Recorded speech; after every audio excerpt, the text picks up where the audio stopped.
હિન્દુ ધર્મમાં કોઈ પણ પૂજા હોય, યજ્ઞ વિધિ હોય કે પછી રોજ તમે પૂજા કરતા હોય અને કપૂર હિન્દુ ધર્મમાં અને શાસ્ત્રોમાં ખૂબ જ પવિત્ર અને શુભ માનવામાં આવે છે. જો કપૂરને પૂજા કરીને સળગાવવામાં આવે તો ઘરમાં હંમેશા સુખ શાંતિ બની રહે છે. ઘરની નકારાત્મક શક્તિ દૂર થાય છે. કપૂરના તો ઘણા બધા વૈજ્ઞાનિક અને જ્યોતિષ ફાયદાઓ બતાવ્યા છે. મિત્રો, એક કપૂરનો નાનો ટુકડો જો આપણે ધનવાન કેવી રીતે બનાવે એ આપણે આ વિડીયોમાં જોઈશું. શું ખરેખર કપૂર આપણને મહાન અને ધનવાન બનાવે છે ખરા? તો મિત્રો, કપૂર એક રાસાયણ પદાર્થ છે. તે એક વનસ્પતિમાંથી બને છે અને તેની સુગંધ મનને શાંત કરે છે. તેમજ કપૂર આપણા જીવનમાં ઘણી બધી સમસ્યાઓમાં દૂર કરવામાં અને કપૂરને સળગાવવાથી ઘરનું વાતાવરણ શુદ્ધ બને, અનેક રોગોમાંથી મુક્તિ મળે.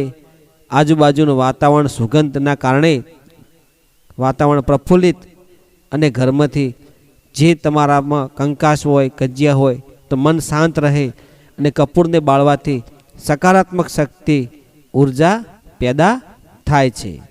મિત્રો, કપૂરને સળગાવીએ ને તો તેની રાખ નથી થતી.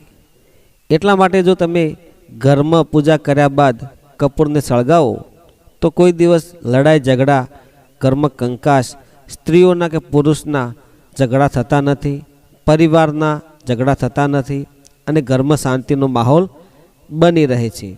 પરિવાર હોય, કુટુંબ હોય તો આપણા ઘરમાં હર હંમેશ શાંતિ જળવાઈ રહે છે. મિત્રો, ઘણી વખત તમારા ઘર ઉપર વાસ્તુદોષ હોય તો તમે ઘરમાં કપૂર સળગાવી શકો છો. પિતૃદોષ હોય તો પણ તે દૂર થાય છે અને દેવી દેવતાઓની કૃપા તમારા પર બની રહે છે. કપૂરને બાળવાથી તમારા ઘરમાં છુપાયેલી નકારાત્મક શક્તિ દૂર થઈ અને સકારાત્મક શક્તિ આવે એટલે માં લક્ષ્મીજીનો વાસ થાય છે. ઘરમાં સ્વચ્છ વાતાવરણ, સુંદર વિચારો, એકબીજાના મન શાંત હોય તો તમે તમારા ઘરમાં તમારા માં લક્ષ્મીજી વાસ થાય. સારા માણસો આવાગમન કરતા હોય એટલે તમારા ઘરનું વાતાવરણ શુદ્ધ બની રહે છે.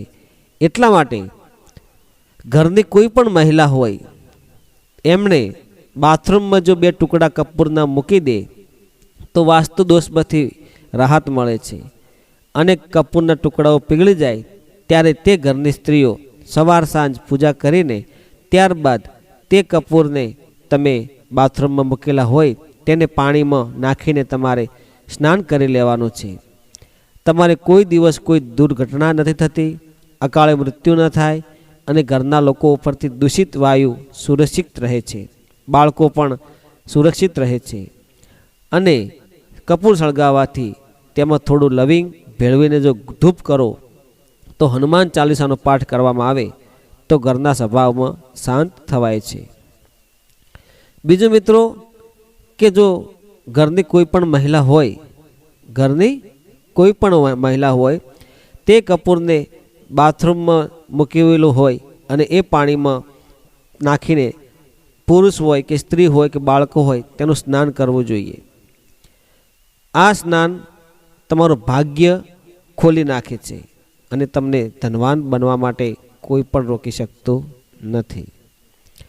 મિત્રો, કપૂરના ટુકડા જો તમે રાત્રે સૂવો છો એ વખતે મહિલાએ પોતાના પતિના ઓશિકા નીચે મૂકી દે છે અને સવારમાં આ બંને ટુકડાઓ બોલ્યા વગર ઘરની બહાર બાળી નાખે છે તો તેના પતિનું જીવન પૈસાથી ધનવાન બની જાય છે અને ઘરમાં એટલો બધો પૈસો આવે છે કે એમનું જીવન અને બંનેનો પ્રેમ વધીને એમનું જીવન સુખમય બની જાય છે.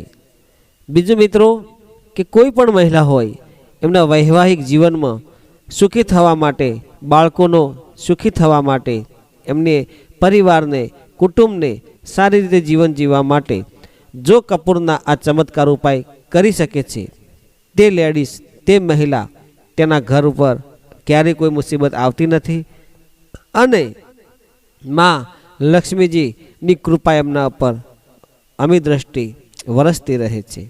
એટલા માટે મિત્રો આ અમુક 2 કપૂરના ટુકડા લઈ અને આ ઉપયોગ કરી શકાય છે. મિત્રો, જીવનમાં પૈસો કમાવો બહુ સહેલો નથી અને ઘરમાં પૈસા ટકતા નથી. તો મિત્રો, કોઈ પણ મહિલાઓએ આ ઉપયોગ જરૂર કરવો. જય ગુરુદેવ, જય માતાજી.